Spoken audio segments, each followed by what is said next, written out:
Bergen-Belsen concentration camp. Early February 1945. Night had fallen over Bergen-Belsen. The cold settled into everything. Snow had turned into thick grey mud beneath thousands of exhausted feet. Searchlights swept slowly across the camp, while coughing echoed from every barrack. The smell of sickness and damp straw filled the air.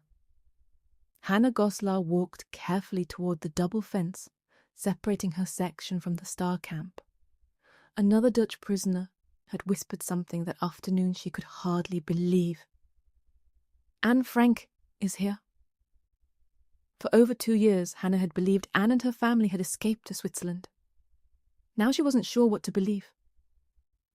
She stepped closer to the fence. Hello? Only the wind answered. She tried again.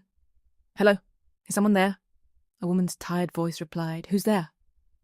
I'm Hannah Goslar. There was silence. Then the woman answered quietly. Wait a moment. Footsteps disappeared into the darkness. Minutes passed. Hannah hugged herself against the freezing wind. Then a weak voice. Lies? Hannah gasped. Anne, the voice came again. Lies? Is that really you? Yes, it's me. For several seconds, neither spoke. They couldn't see each other clearly because straw had been packed between the two fences. Then Hannah heard Anne begin to cry. Not quietly. Deep, exhausted sobs. Hannah gripped the barbed wire. Anne! Between tears, Anne finally answered. I thought I'd never hear your voice again. Hannah smiled through tears of her own. We thought you were safe. Everyone told us your family had escaped to Switzerland. Anne let out a faint laugh. No. We were in hiding. For more than 2 years. Hannah stood frozen. So close. Where? In Amsterdam. Not far from you. The thought was unbearable. For more than 2 years they had lived only a few streets apart, without knowing it. After a long silence, Hannah asked quietly, What happened? They found us. We were arrested. Anne stopped speaking. When she spoke again, her voice had changed.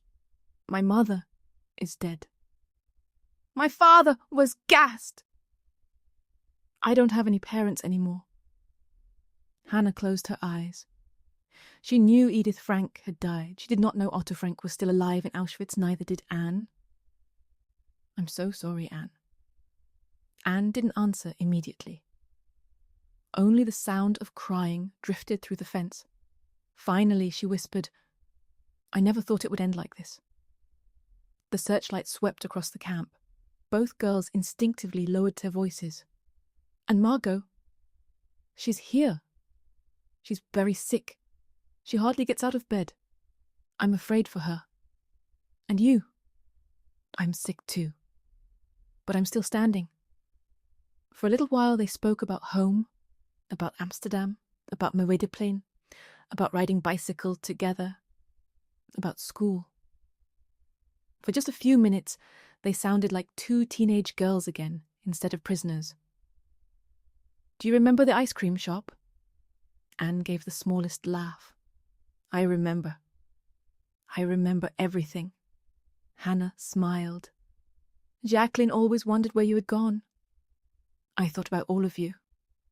Every day. A whistle echoed through the darkness. The girls fell silent until it passed.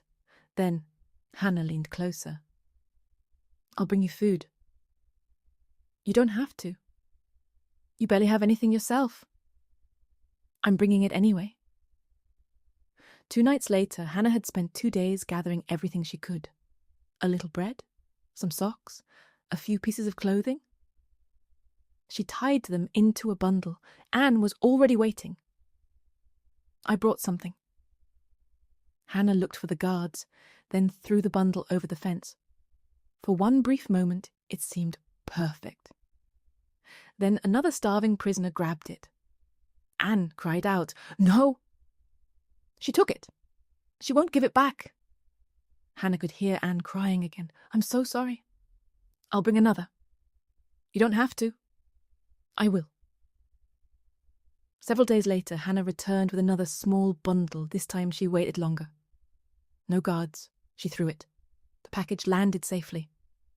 Anne caught it against her chest. I got it. Thank you. Thank you, Liz. Neither girl spoke for several moments. The wind moved through the wire between them. Finally, Hannah said quietly, when the war is over, we'll go home. Anne looked toward the dark winter sky. I hope so. After a long silence, she added, I just want this to end. A guard shouted somewhere in the distance. The girls knew they had to leave. Will I see you again? I hope so. Goodbye, Liz. Goodbye, Anne.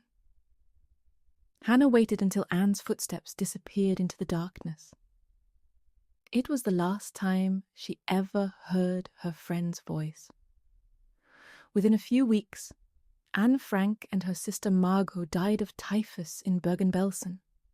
Hannah Goslar survived the war and later shared the memories that made these final meetings known to history.